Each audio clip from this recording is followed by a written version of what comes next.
ప్రారంభం, ఆ మాసం ఆరంభమైంది కాబట్టి మనందరము కూడా 2014వ సంవత్సరం, అంటే 10 సంవత్సరాలు ఒకసారి వెనక్కి వెళ్దాం. 2014లో మనం ఏ రీతిగా క్రిస్మస్ జరుపుకున్నాం, 2024లో ఏ విధంగా జరుపుకోబోతున్నాం. అంటే మన జీవితం 10 సంవత్సరాల వ్యవధి వెనక్కి వెళ్తే మన జీవితం ఎలా ఉన్నది అంటే 2014లో మనం కొత్త బట్టలు కొనుక్కున్నాం, మన ఇంట్లో చుట్టాలకు చెప్పుకున్నాం, మనం అనేక రకాలుగా యథావిధిగా చేసుకున్నాం, చాలా ఆనందంగా జరుపుకున్నాం. ఈ 2024 సంవత్సరం చూసుకుంటే అదే విధంగా జరుపుకుంటాం. కానీ మన ఆధ్యాత్మిక జీవితం ఎలా ఉన్నది, ఈ 10 సంవత్సరాల వ్యవధిలో ఏమన్నా మారిందా, అలాగే ఉన్నదా? సంవత్సరం వెంబడి సంవత్సరాలు గతించిపోతున్నాయి, తరాల వెంబడి తరాలు గతించిపోతున్నాయి, రోజు వెంబడి రోజు గతించిపోతున్నాయి. ఏది మనలో మార్పు? క్రిస్మస్ ఆరాధన. క్రిస్మస్ అంటే దేవుడు పుట్టాడు, పాపం మన మట్టి దేహం ఆయన ఎంచుకుని మానవుల పాపముల నిమిత్తము పరలోకంలో విడిచిపెట్టి నజరేయుడైన యేసుక్రీస్తు ఈ లోకానికి జన్మించాడు ఒక మానవుడిగా. అది మనందరికీ సంబరం. ఆయన ఎందుకు జన్మించాడు ఈ లోకానికి, ఎందుకు రావాల్సి వచ్చింది? మానవుల పాప విమోచన నిమిత్తం ఆయన రక్తంలో చిందించడానికి. ఆయన రక్తంలో చిందించడం ద్వారా పాప విమోచన జరుగుతుంది కాబట్టి ఆయన ఈ భూలోకి రావడం జరిగింది. దేవుని మన సొంత రక్షకునిగా అంగీకరించమా ఇప్పటి వరకు లేదా? ఒకవేళ అంగీకరిస్తే దేవుని ప్రేమ కలిగి మనం ఉన్నామా లేదా? ఒకవేళ దేవుని ప్రేమ కనుక మనలో ఉంటే యేసుక్రీస్తు లోకానికి వచ్చిన ఆయన మాదిరిగా మనం ఉన్నామా లేదా? ఒకవేళ ఉంటే కనుక ఇతరుల పట్ల మనం ఎలా ఉంటున్నాం? ఇతరులకి సహాయపడే వారుగా ఉంటున్నామా, లేకపోతే ఇతరుల పట్ల దాతృత్వం చేపట్టే వారుగా ఉంటున్నామా, ఆయన చూపిన ఇతరుల పట్ల ప్రేమ చూపిన వారుగా మనం ఉంటున్నామా? ఎలా ఉంటాం? మన జీవితాన్ని ఒకసారి మనం పరీక్ష చేసుకోవాలి. ఈ 2024 సంవత్సరం 12వ నెలలో ఆఖరి నెల ఇది. ఈ ఆఖరి నెలలో ప్రతి వారం కూడా చాలా సంతోషంతో ఉంటాం. ప్రతి చర్చిలో క్రైస్తవులకు ప్రత్యేక మాసం, క్రైస్తవులకు నూతనమైన మాసం ఇది. ఈ మాసంలో క్రైస్తవుడు ఎలాగ బతుకుతున్నాడు, ఆయన జీవితం మార్పు చెందిందా లేదా? అంటే ఒంటికి బట్ట, ఒక ఆయన అన్నాడు ఒంటికి బట్ట పంటికి ముక్క ఇంటికి రంగు అన్నాడు. అదేనా క్రిస్మస్ అంటే? అది కాదు కదా దేవుడు అడిగింది. అది కాదు, దేవుడు ఈ లోకానికి వచ్చింది పాప విమోచన చేయడానికి ఆయన పుట్టాడు. మానవుడు పాపం నుండి విమోచన చేయడానికి ఆయన మరణాన్ని రక్తాన్ని శిలువలో ఆయన బలియాగం చేశాడు. అటువంటి దేవుడు ఈ లోకానికి వస్తే ఆయన మాదిరిగా మనం జీవించినటువంటి పై ఆరాధన మనుషులకు మాత్రం కనపడవాలని ఆరాధన చేస్తున్నాం. ఒకవేళ నీలో కనుక ప్రతి ఒక్క చెప్తాం, అమ్మ నీ పెళ్లి రోజు ఏ సంవత్సరం జరిగిందని చెప్తాం, అమ్మ నీ పుట్టినరోజు ఎప్పుడంటే చెప్తాం, అమ్మ పలానా రోజు అది చనిపోయిన రోజు ఎప్పుడంటే చెప్తాం. కానీ నీ జీవితంలో రక్షణ వచ్చిన రోజు ఏంటి అంటే చెప్పగలిగే ధైర్యం, ముందుకం చేసిన ధైర్యం, చెప్పగలిగే ధైర్యం మనలో ఉన్నాయి ఎవరన్నా? ఎప్పుడు వచ్చింది రక్షణ? ఎప్పుడు ఉదయించాలి దేవుడు నీ హృదయంలో? ఒకవేళ ఉదిస్తే కనుక దేవుడి ప్రేమ నీలో ఉందా? ఒకవేళ దేవుడి ప్రేమ నీలో ఉంటే కనుక ఇతరుల్ని క్షమించే గుణం కానీ, ఇతరుల్ని ఆపదలో ఉంటే ఆదుకునే గుణం కానీ, ఇతరుల పట్ల ఆయన చేసిన దాతృత్వం కానీ, ఇతరుల పట్ల ఆయన చేసిన కార్యక్రమం ప్రేమ నీలో ఉన్నాయా? నీలో ఉంటే కనుక ఆ రోజు నీలో అప్పుడే నిజమైన క్రిస్మస్ నీ జీవితం. దేవుడి సంగమా, ఇతరులు ఆపదలో ఉన్నప్పుడు ఎప్పుడైతే నువ్వు ఆదుకుంటావో, అలా ఆదుకునే తత్వం ఎప్పుడు వస్తుందంటే క్రీస్తు ప్రేమ నీలో ఉన్నప్పుడే. క్రీస్తు ప్రేమ నీలో ఎప్పుడు వస్తుందంటే నువ్వు దేవుని నిజరక్షణగా అంగీకరించినప్పుడే. నువ్వు దేవుని నిజరక్షణగా నీలో ఉదయించినట్లయితే, అంగీకరించినట్లయితే, క్రీస్తు ప్రేమ నీలో లేనట్లయితే, మనలో లేనట్లయితే, క్రీస్తు ప్రేమ మనలో లేకుండా ఇతరులను ప్రేమించిన వారిగా మనం ఉన్నట్లయితే మన క్రీస్తు జన్మించినట్టు లెక్క, దేవుడు మనల్ని ఉదయించినట్టు లెక్క. వీడి బారిపోయిన మనకు జీవితంలో మట్టి దేహం మన జీవితంలో దేవుడు మన జీవితాల కోసం పరమను విడిచిపెట్టి ఈ భూలోకాలకు వచ్చాడు దేవుడు. నీ పాపాలు నా పాపాల కోసం క్రయాలు ఆ పాప విమోచన కోసం వచ్చాడు దేవుడు.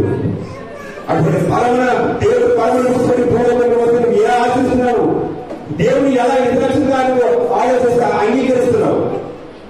దేవుని కనుక నువ్వు అంగీకరించినట్లయితే ఆ రోజే నీలో నిజమైన క్రిస్మస్ వచ్చినట్టు లెక్క.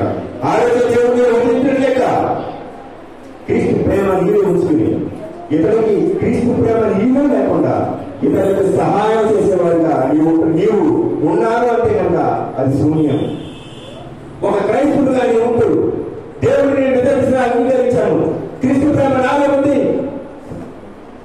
అందుకే నేను ఇతరుల పట్ల, ఇతరుల ఆపదలో నేను ఆదుకుంటున్నాను. ఆయన చూపిన దారిలో నేను నడుస్తున్నాను. ఆయన ధైర్యం క్రైస్తవుడు కూడా, ప్రతి ఒక్కరికి కూడా, ప్రతి ఒక్కరికి క్రైస్తవుల జీవితంలో ఉన్న మన అందరూ కూడా, క్రైస్తవ జీవితంలో మన బతుకుతున్న మన అందరూ కూడా క్రీస్తుని అంగీకరించాలి. క్రీస్తు ప్రేమను చూపాలి. ఆ ప్రేమ ఎప్పుడు వస్తుంది తెలుసా? ఆయన అంగీకరించినప్పుడే వస్తుంది. ఆ ప్రేమ ఉన్నప్పుడు ఇతరులకు సహాయం చేసే గుణం ఉంటుంది. ఇతరుల ఆపదలు ఉన్నప్పుడు ఆదుకునే గుణం కూడా మనలో ఉంటుంది. బైబిల్ గ్రంథంలో ఒక అద్భుతమైన వృత్తిని ఈరోజు చూపిస్తాను. ఇతరులకి సహాయం చేయడం ఈయన ఒక మాదిరి. మనకి ఈయన ఒక రోల్ మోడల్ మనకు చూపిస్తున్నాడు. ఈయన ఇతరులకు ఎలా సహాయం చేయాలో ఒక ఆయన మీకు అద్భుతమైన పాఠం మనకు నేర్పిస్తున్నాడు. ఎలా చూడండి ఒకసారి. సమూయేలు 2వ గ్రంథము, 2వ సమూయేలు 17వ అధ్యాయము 27వ వచనం. దావీదు మహానయములకు వచ్చినప్పుడు అమోనీయుల రబ్బా పట్టణపు వాడైన నాహాషు కుమారుడు తోబీయును, లోదేబారు ఊరి వాళ్ళకు అమీయేలు కుమారుడైన మాకీయును, రోగేలము ఊరి వాళ్ళను గిలాదీయుడైన బర్జిల్లయి అరణ్యమందు జనులు వచ్చిన వారై ఆకలికొని తప్పుకొని తలచి పరుపులు, పాత్రలు, గుడ్డలు, గోధుమలు, యావలు పిండి, వేసిన గోధుమలు, కాయధాన్యములు, చిక్కుడుకాయలు, పేలాలు, తేనె, వెన్న, గొర్రెలు, చున్ను ముద్దలు దావీదును అతని యొద్దనున్న జనులను భోజనం చేయటకై తీసుకుని వచ్చింది. చాలా దావీదు మహారాజు గారు అతని కొడుకు అబ్షలోము తన మీద యుద్ధాన్ని ప్రకటిస్తున్నప్పుడు చెప్పులు లేకుండా అరణ్యంలోకి వచ్చేసాడు. కొడుకు నుంచి ప్రాణాన్ని దక్కించుకోవడం కోసం అరణ్యానికి వచ్చినప్పుడు అక్కడ కొంతమంది వ్యక్తులు దావీదు గారికి సహాయం చేశారు. ఆ వ్యక్తుల్లో మరుముఖ్యంగా మనం చెప్పవలసింది బర్జిల్లయి. ఈ బర్జిల్లయి ఒక అద్భుతమైన వ్యక్తి. ఈ వ్యక్తిని చాలా ఐశ్వర్యవంతులు, ధనవంతులు. దావీదు నువ్వు చేసిన తప్పుకు శిక్ష అనుభవిస్తున్నావు, నువ్వు శిక్ష అనుభవిస్తున్నావు కాబట్టి నీకు తగిన శాస్త్రం జరగాల్సిందే అని అనలేదు అతను. రోగేల్యము అనే ఊరు నుండి ఈయన మహానయము అనే ఊరు దగ్గర ఉన్నప్పుడు అక్కడ నుండి ఈయన వచ్చి పరిగెత్తి వచ్చి ఆయనతో వచ్చి ఆయనకి సహాయం చేసినట్టుగా మనం చూస్తున్నాం. ఆ పనిలో ఉన్నాడు దావీదు. కొడుకు తప్పు కష్టాన్ని యుద్ధం ద్వారా యుద్ధం ప్రకటించాడు దావీదు మీద. మన పాయని తప్పించుకున్నాడు దావీదు. తప్పించుకుని అలానే పరిగెత్తి వచ్చినప్పుడు దావీదుని సహాయం, దావీదుని ఆదుకోవాలి, దావీదుని దాతృత్వం చూపుతూ బర్జిల్లయి అనే వ్యక్తి ఆయనకి సహాయం చేసినట్టుగా చూస్తున్నాం. ఇక్కడ బర్జిల్లయి అంటే అర్థం ఏంటంటే తెలుసా? ఉక్కు మనిషి. ఈ అద్భుతమైన వ్యక్తి ఈ పాటలు, ఈ బర్జిల్లయి ఈ పదాలు చాలా కొత్తగా ఉంటాయి. ఈ పదాలు, ఈ బర్జిల్లయి అంటే ఉక్కు మనిషి. ఇతని కోసం ఇతనంటే 80 సంవత్సరాల ముసలివాడంట. ఈయన ఏంటమ్మా? 80 సంవత్సరాల ముసలివాడు. ఈ 80 సంవత్సరాల ముసలివాడు దావీదును ఆదుకోవడానికి, దావీదుని సేరతీయడానికి, దావీదుని మీద దాతృత్వం చూపడానికి ఇతనుకున్న ప్రేమ. దావీదు ఆయన దగ్గరికి వెళ్ళలేదంట. అరణ్యంలో దావీదు ఉన్నప్పుడు రోగేల్యము అనే ఊరు నుంచి మహానయము అనే ఊరు దగ్గరికి రావడం. ఈతో పాటు కొంతమంది వ్యక్తులు వచ్చారు. మరి ముఖ్యంగా ఈరోజు మనం మాట్లాడుకోవాల్సింది బర్జిల్లయి అనే వ్యక్తి కోసం. వృద్ధుడు, నా వయసు నాకు సహకరించలేదు, నా వ్యక్తికి అనుకోలేదు. ఈయన ఆపదలో ఉన్న వ్యక్తిని ఆదుకోవడానికి ఒకడు ముందుకేశాడు. ఒకడుగు ముందుకేసి ఆపదలో ఒకడు దావీదుని ముందుకేసి దావీదుని ఆదుకున్నాడు. అతని దగ్గర ప్రతి వస్తువును కావలసినవన్నీ సమకూర్చి, తేనెతో సహా సమకూర్చి ఆయన ఆదుకున్నాడు. అక్కడ ఈ రోజున మనము క్రైస్తవులమైన మనము ఎవరైనా ఆపదలో ఉన్నప్పుడు, నీ సహోదరుని ఆపదలో ఉన్నప్పుడు నీవు ఆదుకుంటున్నావా? ఒకవేళ నీవు ఆదుకుంటున్నావంటే క్రీస్తు ప్రేమ నీవు ఉన్నట్టు లెక్క. ఒకవేళ నువ్వు చేస్తుంది లేదు అంటే కనుక నీవు క్రీస్తు ప్రేమ నీళ్ళు లేనట్టు లెక్క. క్రీస్తు మాటలు నువ్వు నడవనట్టు లెక్క. ఒకవేళ దేవుడు నీలో వదిలించినట్లయితే, దేవుడు నీవు సొంత లక్ష్యంగా అంగీకరించిన ఇతరులు ఆదుకునే గుణం ఆటోమేటిక్ గా నీకు పుడుతుంది. ఈ 2024 సంవత్సరంలో ఒకవేళ నీ జీవితం గత 10 సంవత్సరాల నుండి ఒకవేళ పైపై ఆరాధన చేస్తూ ఒకవేళ పైపై దేవుడు పుట్టాలని సంబరాలు చేస్తున్నాడేమో, నీ జీవితం మారాలి. దేవుడి నీలో వధిస్తే దేవుడి నీలో వధించాలి. ముందు దేవుడి నీ సొంత రక్షణ ముందు అంగీకరించాలి. ఇవాళ అంగీకరించినప్పుడే క్రీస్తు ప్రేమ నీలో వస్తుంది. క్రీస్తు ప్రేమ నీలో వచ్చినప్పుడే ఇతరులను ఆదుకునే లక్షణాలు నీలో ఆటోమేటిక్ గా వస్తాయి.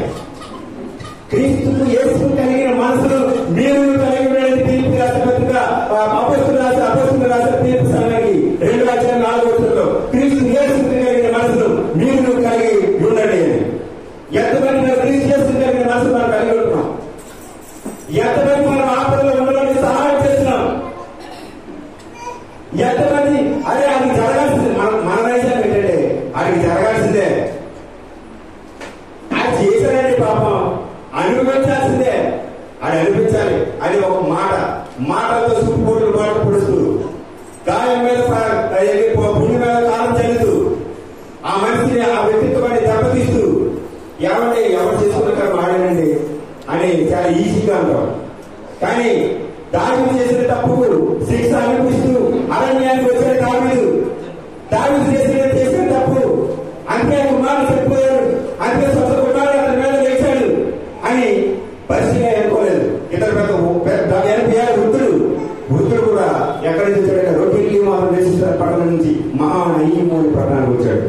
మహానయీము అనగా 2 సేనలు కలిసి చూడదు అర్థము. ఈ మహానయము కోసం కూడా ఈ మహానయము